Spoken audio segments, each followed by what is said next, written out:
कैसे हैं? एक बार फिर स्वागत है आपका नए वीडियो में। उम्मीद करते हैं आप स्वस्थ होंगे। यदि वीडियो पसंद आती है तो वीडियो को लाइक कर सकते हैं, चैनल को भी सब्सक्राइब कर सकते हैं। ये फिल्म कैथी लॉकडाउन के पहले रिलीज किया गया था, तो हो सकता है अब तक आप इस फिल्म को देख चुके होंगे। पर हम इस वीडियो में जो खास बातें बताने वाले हैं, आप शायद उसे नहीं जानते होंगे। वैसे यदि आप इस फिल्म कैथी या कैदी को नहीं देखे तो अजय देवगन जी की फिल्म भोला को आप जरूर देखे होंगे। अजय देवगन की फिल्म भोला इसी फिल्म का रीमेक है। तो अब जो हम बता रहे हैं उसे ध्यान से सुनिए। लोकेश कनगराज का नाम आप लियो फिल्म के रिलीज के दौरान अवश्य सुने होंगे, और यदि नहीं सुने हैं तो अब जरूर सुनेंगे, क्योंकि वो एक एक्शन फिल्म को रिलीज करने वाले हैं जिसका नाम कूली है। तो लोकेश कनगराज, जो कि तमिल फिल्म उद्योग के जाने माने लेखक, निर्देशक और कथानककार हैं, सन 2017-18 के आसपास ड्रग व्यापारियों के ऊपर एक कहानी लिखे थे। कहानी इतनी बड़ी थी कि उस पर यही कुछ 4-5 फिल्में बनाने का मन बनाए थे, और उनमें भी 3 फिल्में बनाकर अब तक रिलीज कर चुके हैं, जिनमें पहला फिल्म है कैदी, तमिल हीरो कार्तिक शिव कुमार उर्फ कार्तिक की। लोग कैदी को कैथी नाम से भी जान रहे हैं, क्योंकि तमिल में कैथी ही बोलते हैं। दूसरा फिल्म विक्रम है, कमल हसन की। और तीसरा है लियो, थलपति विजय की। और बाकी की 2 फिल्में बेंज और रोलेक्स स्पाइन ऑफ, जो कि आने वाले दिनों में रिलीज की जाएगी। वैसे फिल्म बेंज को इसी साल के अंत में रिलीज किया जाएगा। हालांकि इस फिल्म के निर्देशक बक्कीराज कन्नन हैं। ऐसा इसलिए क्योंकि लोकेश कनगराज इस समय सुपरस्टार रजनीकांत के साथ अपनी फिल्म कूली को बनाने में जुटे हैं, जिससे कि 31 दिसंबर 2025 में ही इसी साल को रिलीज किया जा रहा है। लोकेश कनगराज इन 5 फिल्मों के 2-2 पार्ट बनाने का भी निर्णय किए हैं, जिसमें कैदी 2, विक्रम 2 और लियो 2 शामिल हैं, जिनको कि लगभग 2026, 27 या 28 के आसपास रिलीज किया जाएगा। ऐसा करने पर फिल्म की कहानी लगभग सिमट कर रह जाएगी। लेकिन जहाँ तक हम देख पा रहे हैं, रोलेक्स इस LCU मतलब लोकेश सिनेमैटिक यूनिवर्स के मुख्य विलन या मेन गद्दार नहीं है। वह केवल भारत के लिए ड्रग की पूर्ति कराने वाले एक कड़ी हैं। उनसे पहले उनके राइट हैंड, जिनका नाम की है, उनकी कहानी दिखाई जाएगी। इसीलिए निर्देशक अपनी कहानी में कैप्टन अरुण कुमार के पोते विक्रम का एंट्री कराए हैं, और फिल्म की कहानी में इस पर जोर भी दिए हैं, ताकि फिल्मों को कई सालों तक चलाते रहें। वैसे LCU की फिल्म में पहले लियो को बनाना चाहिए था, पर कैथी बनाए हैं। पर कोई बात नहीं। कैथी शब्द का तमिल भाषा में वही मतलब होता है जो हिंदी में होता है, कैदी। तमिल फिल्म विक्रम और कैथी में कहानी की शुरुआत एक ही समय पर होती है, 9/3/2019 को। तमिलनाडु राज्य में ड्रग तस्करी को रोकने के लिए गृह मंत्रालय के द्वारा एक स्पेशल टास्क फोर्स गठित किया गया होता है, जिनमें इंस्पेक्टर विजय मुख्य अफसर थे। इंस्पेक्टर विजय अपने नीचे 4 पुलिस वालों को ट्रेनिंग भी दे रहे होते हैं, पर उनमें एक 5वां भी शामिल थे, एजाज अहमद, जो कि असम में ट्रेनिंग लेने के बाद अपनी पहचान छिपाते हुए आदि कलाम नाम के एक ड्रग सप्लायर के छोटे भाई अंबुदास के नीचे काम करने लगे थे, और पूरे 1.5 साल बाद 8 मार्च 2019 की शाम को एक गुप्त सूचना लीक कर देते हैं। जानकारी पाकर इंस्पेक्टर विजय एसपी प्रबंधन के साथ तमिलनाडु राज्य के हार्बर पोर्ट पर पहुंच जाते हैं, और सबके साथ शूट आउट करके कंटेनर अपने कब्जे में कर लेते हैं। एसपी प्रबंधन नारकोटिक्स डिवीजन के अफसर थे, और यह कंटेनर किसी संदनम नाम के ड्रग डीलर के अड्डे पर जाने वाला था। पर थोड़े ही समय बाद एजाज अहमद एक और मैसेज भेज देते हैं। इंस्पेक्टर विजय मैसेज पाते ही कंटेनर एसपी प्रबंधन के हाथे सौंप कर अपने साथियों के साथ किसी दूसरे कंटेनर के लिए जाते हैं, जो कि पुम्पुआर हार्बर पोर्ट से ही निकलकर चित्तमपट्टी टोल प्लाजा पार कर चुकी थी। इस कंटेनर को अंबुदास मतलब कि उनके बड़े भैया आदि कलाम के अड्डे पर जाना था, पर बीच रास्ते में ही इंस्पेक्टर विजय घायल हालत में अपने चारों लड़कों के साथ कंटेनर किसी तरह अपने कब्जे में कर लेते हैं, और पकड़े गए उन 7 अपराधियों को ले जाकर त्रिचीपल्ली जिले के कमिश्नर ऑफिस में बंद कर देते हैं, और फिर पीछे के गुप्त रास्ते से होकर सारा ड्रग कमिश्नर ऑफिस के गुप्त खाने में ही छिपा देते हैं। ड्रग के साथ साथ अंबुदास एक गेटलिंग गन भी मंगवाए थे, जिससे कि वो लोग वहीं पर रखकर बाहर आ जाते हैं। और फिर सवेरे सवेरे जब अस्पताल के लिए जा रहे होते हैं तो एसपी प्रबंधन उन पर फ़ोन करते हैं, और फ़ोन पर बताते हैं कि सर, हम नार्थवाड़ा के पास हैं, कंटेनर यहीं पर है सर, ये कोई गुप्त आर्मी बिल्डिंग लग रही है सर, यहीं पर सारा माल छिपा रहे हैं। लेकिन सर, ऐसा लग रहा है कि ये कोई पुराना हथियार खाना हुआ करती थी, ये गोला बारूद और हथियारों से भरी पड़ी है। सब चेक कर लिए हैं सर, कुछ भी काम नहीं कर रहा, पर हर जगह बत्तियाँ लगी हैं सर, यह कोई कोकिंग नहीं लग रहा, कुछ और ही पदार्थ मालूम पड़ रहा है। सिंपल तो ले लिए है ना? हाँ सर, सिंपल तो ले लिए हैं, पर ये कुछ खतरनाक लग रहा है सर। जब कंटेनर खोले तो उसमें ट्रैकर लगा था, फिलहाल तो उसे बंद कर दिए हैं, पर यह पूरा 2 टन कच्चा माल है सर। हम जिस जगह पर अभी खड़े हैं उसे हमारे और आपके अलावा और कोई नहीं जानते। ठीक है, जब तक हम ना बोले ये बात किसी को मत कहिएगा। ठीक है सर, ऑफिसर्स बार बार फ़ोन कर रहे हैं, बाद में फ़ोन करते हैं। इसके बाद शाम का दृश्य दिखाया जाता है। आज ही रिटायर होने के उपलक्ष्य में पार्टी रखे होते हैं। आज ही अपने नीचे के सभी बड़े रैंक के पुलिस ऑफिसर्स को पार्टी में बुलाए थे। इंस्पेक्टर विजय भी अपने चारों लड़कों के साथ वहां पर आ जाते हैं, और गाड़ी से नीचे उतरते ही है कि इलाके के सर्कल इंस्पेक्टर काली मुथमा उन्हें सैल्यूट करके उनके हाथ में लगी चोट के बारे में पूछते हैं। तब इंस्पेक्टर विजय बोलते हैं, वो छोटा सा चोट लग गया था, तो आप बताइए, अभी ड्यूटी पर हैं या छुट्टी पर? घर ही जा रहे थे सर, पर एक कांस्टेबल को देखे जो कि एक आदमी पर चिल्ला रहे थे। पास जाकर जब हम उनसे पूछे तो पता चला कि उनके पास उनका आधार कार्ड भी नहीं था। वो दाढ़ी रखे थे, वो गुंडे जैसे लग रहे थे। वो हमारी आंखों में आंखें डालकर बात कर रहे थे सर। हमें शक हुआ इसलिए पकड़कर यहाँ ले आए, पर सुबह छोड़ने की सोचे हैं। उन्हें हथकड़ी लगाए हैं क्या? हाँ सर, लगाए हैं। इंस्पेक्टर विजय जीप की ओर देखने के बाद अपने आईजी सर के पास चले आते हैं और उन्हें इस ड्रग के बारे में बताते हैं। आगे तक अपने आईजी सर के पूछे जाने पर इंस्पेक्टर विजय बताते हैं कि सर, ये ड्रग आदि कलाम और उनके छोटे भाई अम्बुदास का है। इनके नीचे 2 और लोग काम करते हैं, राम और टिप्स। इस गैंग में 1-2 लोगों के अलावा और कोई नहीं जानता कि अम्बुदास के भैया आदि कलाम कैसे दिखते हैं, यहाँ तक कि हम पुलिस वालों को भी नहीं। पिछले 2 सालों में ड्रग के मामले में पूरे 11 पुलिसकर्मी मारे जा चुके हैं सर। हम जानते हैं कि इनके पीछे कौन है, पर कुछ नहीं कर पाते क्योंकि डिपार्टमेंट में उनके लोग भरे पड़े हैं। आपको ये जानकर हैरानी होगी सर कि ड्रग के साथ गेटलिंग गन भी मिली है। जिन 7 लोगों को उस कंटेनर के साथ हम लोग पकड़े हैं, वो तो छोटे मोटे प्यादे हैं जो उनके लिए काम करते हैं, ड्रग बेचते हैं। क्या कमिश्नर ऑफिस ड्रग छिपाने के लिए सही है? हाँ सर, इस शहर में कोई ऐसी जगह सुरक्षित नहीं थी। कमिश्नर ऑफिस एक पुरानी ब्रिटिश इमारत है। उस भवन के नीचे एक गुप्त खाना है सर। सारे सबूत और ड्रग सभी दस्तावेजों के साथ वहीं पर रखे हैं। सर, असल बात तो यह है कि पुलिस डिपार्टमेंट में भी किसी को नहीं पता कि वहाँ पर कोई ऐसा गुप्त कमरा भी है, तो वह तो सबसे सुरक्षित जगह है सर। तो जाइए सब लोग, एक एक पैक मारिए, दावत का मजा लीजिए। अरे सुनिए, आपके ये 4 लोगों की ट्रेनिंग तो पूरी हो गई है, कम से कम आप आज इन्हें तो खुला छोड़ दीजिए। और तब इंस्पेक्टर विजय अपने बड़े अधिकारी की इस तरह से समझाने पर अपने लड़कों को दावत का मजा लेने के लिए बाकी पुलिस वालों के बीच भेज देते हैं। पर इंस्पेक्टर विजय एक बात से अनजान थे। कोई स्टीफन राज नाम का शख्स जो कि पुलिस डिपार्टमेंट में नारकोटिक्स देखते थे, अपने खुफिया पुलिस वाले की मदद से ये जान लिए थे कि वो कंटेनर सहित ड्रग सील करने वाले पुलिसकर्मी कौन लोग हैं। इसलिए वह फ़ोन करके अम्बुदास को यह जानकारी दे देते हैं कि उनका पकड़ा हुआ ड्रग कहाँ है, और 20 किलो ड्रग के बदले वह यह भी बता देते हैं कि उनके गैंग में कोई गद्दार छिपा है, पर वो कौन है ये पता लगाने के लिए वक्त मांगते हैं।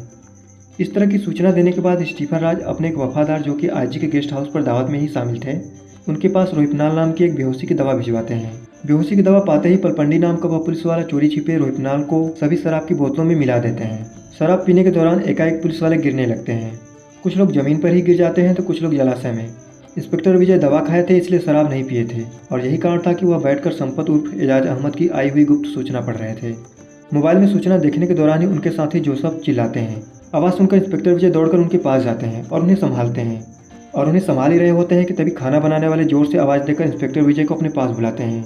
इंस्पेक्टर विजय से जितना हो सकता था दौड़ भागकर पुलिस वालों को संभालते हैं, और एक पुलिस वाले को संभाल ही रहे होते हैं कि तभी किसी पुलिस वाले से घेर लग जाने से पुलिस की जीप अपने आप भागने लगती है।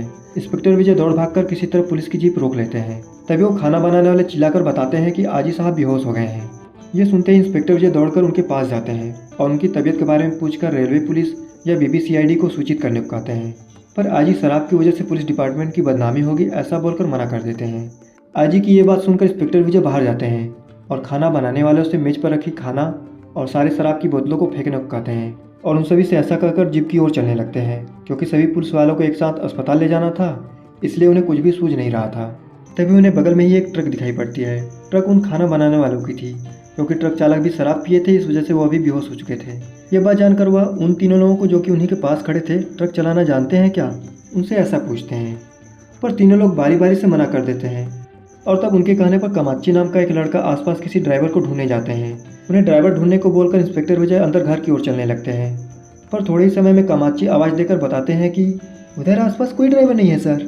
कामाची की ये बात सुनते ही इंस्पेक्टर विजय चिंता में पड़ जाते हैं, लेकिन तभी उन्हें सर्कल इंस्पेक्टर काली मुथवा की बात याद आती है। इसलिए उनकी बात सोचते हुए उनकी जीप की ओर चलने लगते हैं और जीप के पास पहुंचकर जीप में बैठे शख्स को क्या उन्हें ट्रक चलानी आती है ऐसा पूछते हैं, पर वो अनजान शख्स बोलते ही नहीं। बार बार कई बार डांटकर चिल्लाकर पूछने पर आखिरकार वो ट्रक चलानी आती है बताते हैं, क्योंकि हथकड़ी की चाबी काली मुथवा के साथ कहीं पड़ी होगी। ये सोचकर इंस्पेक्टर विजय बगल में पड़ी लोहे की छड़ से पाइप तोड़ देते हैं और उन्हें नीचे उतरने को कहते हैं। तब दिल्ली नाम का वह कैदी जीप से नीचे उतरते हैं। दिल्ली जीप से उतरते तो हैं, पर ट्रक चलाने से मना कर देते हैं। तब इंस्पेक्टर विजय के पूछने पर वह बोलते हैं कि हम कहे तो थे, पर ये नहीं कहे कि ट्रक चलाएंगे ही। हथकड़ी खोल दिए तो अकड़ दिखा रहे हैं, हमें क्यों पकड़े हो? क्या दाढ़ी रखना कोई अपराध है? आपके पुलिस वाले ने हमारी शर्ट भी खींची, हमारा एक बटन टूट गया। वो सर्कल इंस्पेक्टर कुछ समय पहले ही बोले थे कि कोई सरकारी अधिकारी अगर बोलेंगे तो ही वो हमें जाने देंगे, इसलिए ये लीजिए बात करिए और हमें जाने दीजिए। हेलो दिल्ली, बस निकल गई क्या? हम दिल्ली नहीं, इंस्पेक्टर विजय बोल रहे हैं, स्पेशल टास्क फोर्स से। आप कौन और इन्हें कैसे जानती हैं? हम नलिनी बोल रहे हैं, पुझल जेल की निरीक्षिका। ये कैदी हैं क्या? है नहीं थे, अब नहीं है। उन्हें आजीवन कारावास की सजा हुई थी, लेकिन अच्छे व्यवहार को देखते हुए 4 साल कम कर दी गई। 10 साल जेल में काटने के बाद उन्हें आज ही छोड़ा गया है। उनके पास उनकी रिहाई का कागज भी होगा, आप देखे नहीं? एक कैदी को दाढ़ी रखने की इजाज़त नहीं होती। ये कैसे हुआ मैम? इसके लिए वो खास अनुमति मांगे थे, तीर्थ जाने के लिए। पर इससे आपको क्या समस्या है? मैम, एक बहुत बड़ी समस्या आ गई है। हमें यहाँ से 80 किलोमीटर दूर जाना है और ट्रक चलाने वाला कोई नहीं। हम इनसे बोले ट्रक चलाने को, पर ये तैयार नहीं है इसके लिए। आप कहिए ना। दिल्ली गाड़ी क्यों चलाएंगे? हम खुद मना करते हैं, उन्हें जाने दीजिए। मैम, मेरी बात सर, अब जो हम बोल रहे हैं उसे ध्यान से सुनिए। वो अपनी बेटी को पिछले 10 सालों से नहीं देखे। इतने सालों के बाद तो हमें पता चला कि उनकी बेटी वेरंगलूर के किसी अनाथालय में रहती हैं। कल सुबह वो अपनी बेटी से मिलने जा रहे हैं। वो पहली बार उन्हें मिलेंगे, जाने दीजिए ना। क्यों उन्हें रोक रहे हैं? अपने लफड़े में घसीटने की क्या जरूरत है? मैम देखिए, हालत बहुत मुश्किल है। कई पुलिस वालों की जिंदगी दांव पर लगी है। आपसे विनती है, दया करके इनसे कहिए ना ट्रक चलाने को। लीजिए बात करिए। Ma'am, hello. दिल्ली, वो पुलिस वाला जो बोल रहे हैं उनकी बात सुनिए और मदद कर दीजिए। मैम, हम ये नहीं कर सकते। हमें अपनी खोई हुई ज़िंदगी फिर से वापस मिली है, हम ये नहीं कर सकते। ये बोलकर दिल्ली फ़ोन रख देते हैं और इंस्पेक्टर विजय से हथकड़ी खोलने को कहते हैं। दिल्ली के इस व्यवहार पर इंस्पेक्टर विजय भड़क जाते हैं और उन्हें डांटते हुए उनकी बेटी से उन्हें मिलने नहीं देंगे, पुलिस की अहमियत क्या होती है, इस तरह की काफ़ी कुछ बातें उन्हें सुनाते हैं। बहुत डांटे जाने पर आखिरकार दिल्ली उनकी बात मान जाते हैं और तो फिर ट्रक चलाने को बोलते हैं और ट्रक में चढ़ने के बाद ट्रक चालू करते हैं। पर पहली बार में ट्रक चालू ही नहीं होती।